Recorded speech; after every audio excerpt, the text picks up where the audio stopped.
Sabe aquele smartwatch super moderno ou aquele medidor de saúde de última geração que acaba esquecido no fundo de uma gaveta poucos meses depois da compra? Pois é, a gente conhece bem essa história.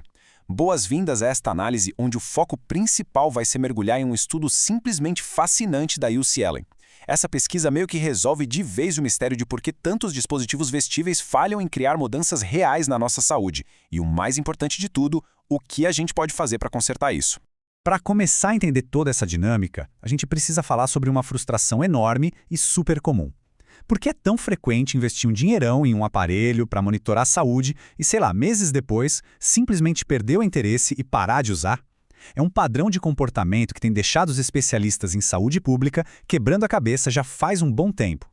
E o tamanho desse problema é bem alarmante. As pesquisas de mercado mostram de forma muito consistente que 1/3 dos consumidores abandona completamente o uso desses dispositivos em um período curtíssimo de apenas 6 meses. O grande vilão aqui? A falta de contexto. Ter um monte de dados crus soltos, como o número de passos ou horas dormidas, sem um plano de ação faz a novidade perder a graça muito rápido. Parte 1. O problema do rastreador de atividades. Entrando direto no X da questão, a primeira grande descoberta é que os dispositivos de hoje são excelentes para automonitoramento, mas eles falham feio em oferecer o passo seguinte, que é o compromisso real com a mudança. Parte 2. O estudo do anel biométrico. Para testar uma solução real para isso, pesquisadores da UCLA arregaçaram as mangas e conduziram um estudo super rigoroso de 12 meses com 56 participantes sedentários. E o dispositivo que brilhou nesse estudo foi o anel Oura, de segunda geração. É um rastreador multissensorial minúsculo que vai no dedo mesmo e mede um monte de coisas com precisão contínua. Ele rastreia o movimento, monitora a frequência cardíaca durante a noite e até registra variações na temperatura da pele.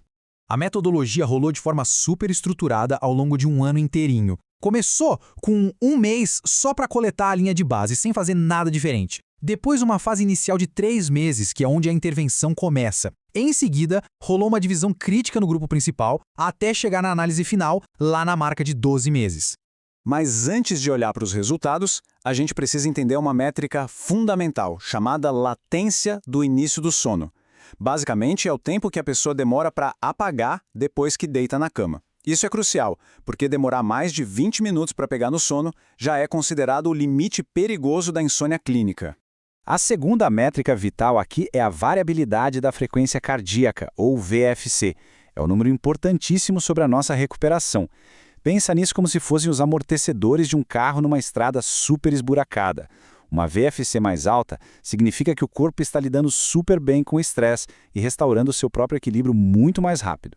A grande sacada do estudo foi que metade do grupo não ganhou só um anel de alta tecnologia. Eles recebiam mensagens de texto diárias. E essas mensagens eram formuladas de 3 jeitos. Podiam ser informativas sobre os dados do dia, afirmativas para celebrar pequenas vitórias, ou persuasivas, dando um empurrãozinho para melhorar. Tipo, cruzar os dados de boa recuperação com um convite direto para dar uma corridinha. Era como ter um treinador no bolso.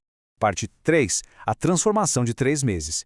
Agora a gente avança um pouco para ver como juntar dados contínuos com mensagens de texto direcionadas criou uma baita transformação na fisiologia do pessoal.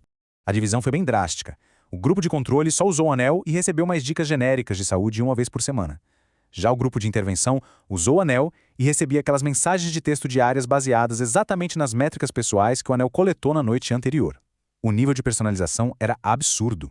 E os resultados foram quase imediatos. Em só 3 meses, o tempo para pegar no sono do grupo de intervenção despencou de 25 minutos para incríveis 14 minutos. Ou seja, na média, eles saíram oficialmente da zona de risco da insônia clínica. E não parou por aí. A atividade física diária simplesmente disparou. O grupo de intervenção bateu mais de 9.620 passos por dia, um salto gigante em comparação com os 7.400 de quando o estudo começou. Parte 4. Fazendo os hábitos de saúde durarem.